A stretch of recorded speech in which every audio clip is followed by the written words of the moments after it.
Welcome to PTLDN. I'm Glenn, head coach here. I'm a level 4 strength and conditioning coach and a purple belt in Brazilian Jiu-Jitsu. I have also medalled, only a bronze, at the BJJ London Open.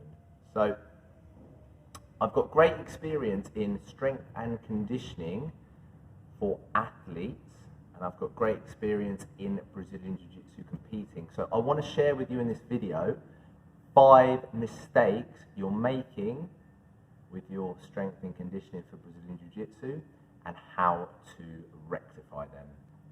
Number 1, you're not actually doing strength and conditioning. You're doing a bodybuilding program. You're training muscles, not movements. So you may have chest day, leg day, back day, so a split program. To rectify this, we need to contact a strength and conditioning coach, find a strength and conditioning coach that knows about Jiu-Jitsu, and develop a program that is based around movements, not around muscles. Jiu-Jitsu is not a sport based on muscles.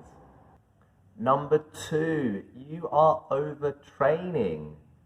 That may come as a shock. I'm not overtraining. I feel great.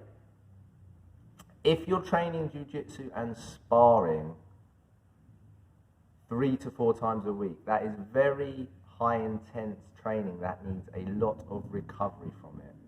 You may immediately think, well, I feel great. You may feel accustomed to that feeling. It's not to say your body's operating optimally, it's just you're used to feeling like that. That's your routine.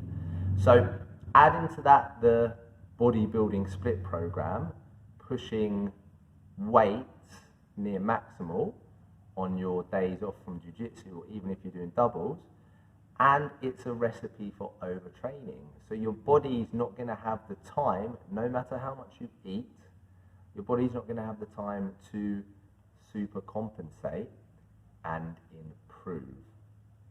To rectify this, we reduce our training load.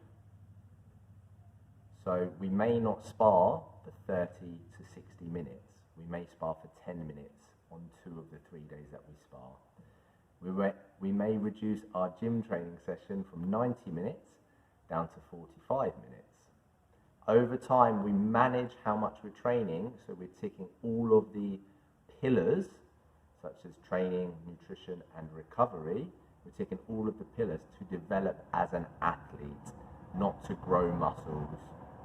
Number 3, the most important one, you're not training the qualities specific for Brazilian Jiu-Jitsu. This is where a strength and conditioning coach who understands the sport and who understands training qualities is vital. You may think, well, I do bench press, that's a compound movement. I do not disagree. But in Jiu-Jitsu, we need to look at things like isometric strength, power development, acceleration, lateral movement, transverse plane reactive power. So there's lots of different qualities that need to be trained to improve at Jiu-Jitsu. Focusing on exercises or muscles will benefit you physically, but it is not the optimal way to train your strength and conditioning for Jiu-Jitsu. So the remedy for this is to speak to a good strength and conditioning coach, one who understands the sport as well. So myself, I know a lot about Brazilian Jiu-Jitsu and MMA. I probably don't know much about ultra running, triathlons, so I veer away from training clients in those disciplines. But I can look at Jiu-Jitsu, I can understand your game. So whether you're a guard player, whether you're more of a wrestler, whether you're more of a reactive person, I can analyze the sport and what you do and develop your quality. So there's that maximal 100% specificity in what needs to be done to develop jiu-jitsu or your jiu-jitsu. Number 4, you're probably lifting too heavy. You're going to feel great when you lift heavy weights, mentally and physically for a while, but that's not a quality that is needed in strength and conditioning for jiu-jitsu every training session. We need to identify the qualities and their interference with each other, how long the recovery is, how long the effects last before they start to diminish, and apply those to the BJJ athlete at the relevant stage in their training year. So if I am competing in December and it's June now, I can justify lifting heavy. As I get closer to the competition, there's different different percentage of my maximum weight I need to lift at different speeds for different reps with rest periods to make me perform better in the competition.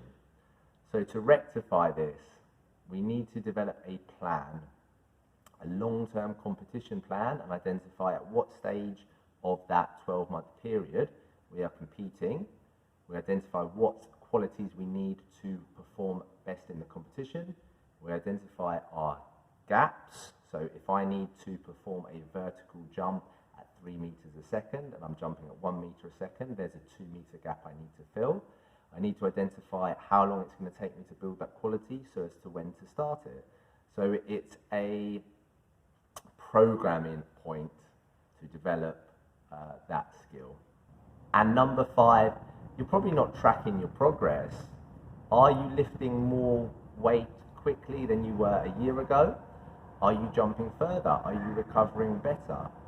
So like any good plan of progress in any industry, any walk of life, we need to track it. If we've got measurable metrics, we can see what has improved. It can even be something like your recovery. So if you're training 5 days a week, Monday to Friday, how are the weekends? How is your sleep? What is your heart rate when you wake up? Is your weight dropping? Are you feeling lethargic? Is your cognition suffering?